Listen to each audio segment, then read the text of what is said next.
திருச்சிற்றம்பலம். K சங்கரின் கீதை சேனலை தினமும் பாருங்கள். இந்த வீடியோவை லைக் செய்யுங்கள், ஷேர் பண்ணுங்கள் மற்றும் மறக்காம சப்ஸ்கிரைப் செய்யுங்கள். தேங்க்யூ. திருச்சிற்றம்பலம். திருமூலர் அருளிய திருமந்திரம் 10ஆம் திருமுறை. பாடலும் விளக்கமும். பாடல் 381 முதல் 390 வரை. திருமூலர் திருவடிகள் போற்றி போற்றி. திருச்சிற்றம்பலம். பாடல் 381. 9 சர்வசிருஷ்டி.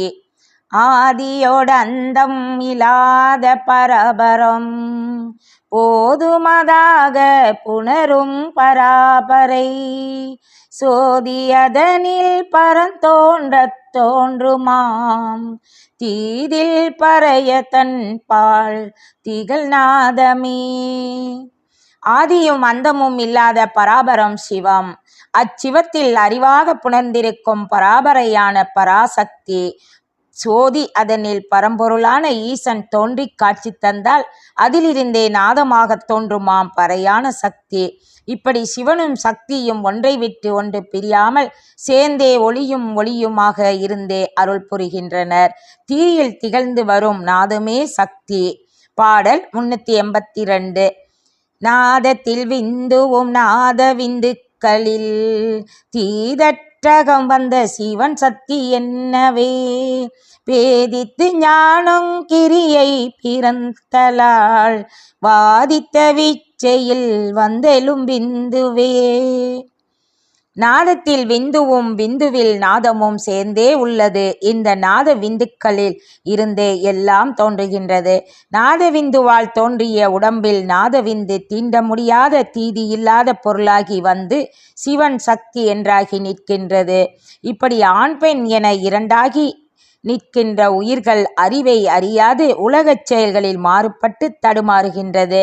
உலக துன்பங்களை அடைவதற்கு எழும் இச்சையில் வசப்பட்டு காணும் இன்பத்தில் வருவது விந்துவே. பாடல் 383. இல்லது சக்தி இடந்தனிலுண்டாகி கல்லொளி போல கலந்துள் இருந்திடும் வல்லது ஆக வழி செய்த பொருள் சொல்லது சொல்லிடில் தூராதி தூரமே. இல்லாது போய்விடும் இவ்வுடம்பில் சக்தி உள்ள இடத்தினில் சப்தம் உண்டாகி மாணிக்க கல்லின் ஒளி போல மணியில் ஒளியாகி ஈசன் இருந்திடுவான். அதிலேயே சக்தி உள்ளே இருந்திடும்.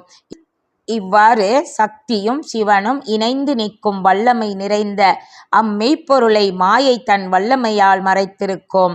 அப்பொருளை அறிந்து அவன் அவள் என நின்றிருக்கும் திருவடியை பற்றி சொல்ல வேண்டிய ஓங்கார மந்திரத்தின் சொல்லறிந்து சொல்லி நாதமாக வாசியை செலுத்தினால் அது விந்தாகிய சோதியில் கலக்கும் மெய்ப்பொருளை மறைந்திருந்த மாயை தூராதி தூரம் ஓடிவிடும். பாடல் 384. தூரத்திற் சோதி தொடர்ந்தொரு சக்தியாய் ஆர்வத்து நாதம் அணிந்தொரு விந்துவாய் பாரசதா சிவம் பார் முதல் 5க்கும் சார்வத்து சக்தியோர் சாத்துமானாமே. துரியம் எனும் இடத்தில் இருக்கும் சோதியை தொடர்ந்து நிற்கும் சக்தியாய் இருப்பது நாதம்.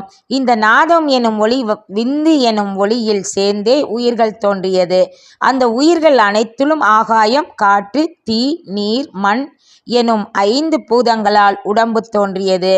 இவ்வுடம்பில் சார்ந்து வஸ்து எனும் சத்து பொருளாக சக்தி ஓர் நித்திய வஸ்துவாக நின்றுள்ளாள். அந்த சக்தியின் அருள் அடைந்தவரே சக்திமானாவார்.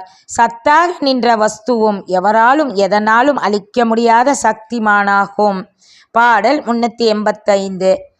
மானின் கண்வானாகி வாயு வளர்ந்திடும் காணின் கண்ணீரும் கலந்து கடினமதாய் தேனின் கண் 5ம் செறிந்த பூதமாய் பூவின் கண் நின்று பொருந்தும் புவனமே. அச்சக்தியில் இருந்தே ஆகாயம் தோன்றி அதிலிருந்து காற்று உருவாகி வளர்ந்திடும்.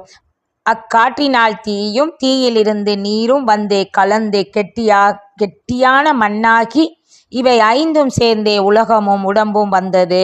தேன் போன்ற இனிமையான கண்ணில் ஐந்தும் கலந்து 5 பூதங்களும் ஒன்றான அப்பூவின் கண்ணே பொருந்தி நின்று இப்புவனம் எங்கும் ஆனது. பாடல் 386. புவனம் படைப்பான் ஒருவன் ஒருத்தி, புவனம் படைப்பார்க்கு புத்திரர் ஐவர், புவனம் படைப்பானும் பூமிசையானாய், புவனம் படைப்பான புண்ணியன் தானே. புவனம் 14ஐயும் படைத்தவன் ஒருவன் என்ற ஈசனும் ஒருத்தியான பராசக்தியுமே ஆகும். நாதம் என்ற சக்தியும் விந்து என்ற சிவனிடத்திலும் இருந்தே பஞ்சபூதங்கள் 5ம் பிறந்து அதனாலேதான் இப்புவனம் படைக்கப்பட்டுள்ளது. இப்புவனத்தில் படைப்பு தொழிலாற்றுகின்ற பிரம்மன் தாமரை மலர் மேல் அமர்ந்து புவனங்களையும் உயிர்களையும் படைக்கின்றது அப்புண்ணியனாகிய ஈசனால் தானே. பாடல் 387. புண்ணியன் நந்தி பொருந்தி உலகெங்கும் தன்னியமானை வளர்த்திடும் சக்தியும், கண்ணியல்பாக கலவி முழுதுமாய் மண்ணியல்பாக மலர்ந்தெழு பூவிலே. புண்ணியனான எம் நந்தியாகிய பெருமானே சோதி ஒளியாக பொருந்தி உலகெங்கும் நிறைந்திருக்கின்றான். அந்த சோதியின் கூடவே தன்னிய சத்தமாக வளர்ந்து வருவாள் சக்தி. இப்படி சக்தியும் சிவனும் நீரும் மண்ணுமாக கலந்து செய்யப்பட்டது இவ்வுடம்பு. கண்ணில் இயல்பாகவே நீரும் நெருப்பும் கலந்தே இருப்பது போல் மண்ணின் இயல்பாக வந்த இந்த உடம்பிலே ஈசனும் சக்தியும் கலந்து மலர்ந்து நிற்கும் பூவிலே பூரண பொருளாய் அமர்ந்துள்ளார்கள். பாடல் 388. நீரக தின்பம் பிறக்கும் நெருப்பிடை, காயத்திற் சோதி பிறக்கும் அக்காட்டிடை, ஓர் உடை நல்லுயிர் பாதம் ஒளி சக்தி, நீரிடை மண்ணில் நிலை பிறப்பாமே. நீரினால் கிடைக்கும் இன்பம் நெருப்பிலிருந்தே பிறந்து வருகின்றது. ஆகாயத்தில் தோன்றும் காற்றினால் சோதியாகிய அக்கினி உண்டாகும். அவ்வக்கினியும் காற்றும் இணைவதால் நீரானது உருவாகி உயிர் உண்டாகும். அந்நீரே திருவடியாகிய சூட்சும உடம்பாகி அதில் ஒளியாக இருப்பதே சக்தி. அந்நீர் மண்ணில் கலந்து இத்தூலமாகிய உடம்பு வளர்ந்து இப்பூமியில் நிலையாக பிறப்பு என்பது வருகின்றது. இவ்வாறு நீரும் மண்ணும் சேர்ந்து வந்த இவ்வுடம்பினில் காற்றாக ஆன்மாவும் ஆகாயமாக மனமும் சோதியாக ஈசனும் அமைந்தே இம்மனித பிறவி அரிய பிறவியாக இப்பூமியில் பிறக்கின்றது.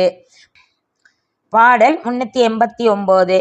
உண்டுலகேலும் உமிழ்ந்தானுடனாகி அண்டத்தமர தலைவனுமாதியும், கண்ட சதுர்மக காரணன் தன்னொடும் பண்டி உலகம் படைக்கும் பொருளே. 7 உலகங்களையும் தன் வயிற்றுக்குள் அடக்கி பின் உமிழ்ந்து வெளிப்படுத்தியவனாகிய திருமாலும் எல்லா அண்டங்களையும் ஆளும் அமரர்கள் தலைவனாகிய ஆதி பரம்பொருளான ஈசனும் உலகை படைக்கும் காரணனாகிய நான்முகனான பிரம்மனும் இந்த மூவரும் சேர்ந்த ஒரு பொருளாகி பழமையிலிருந்தே இவ்வுலகம் படைக்கப்பட்டு வருகின்றது. பாடல் 390.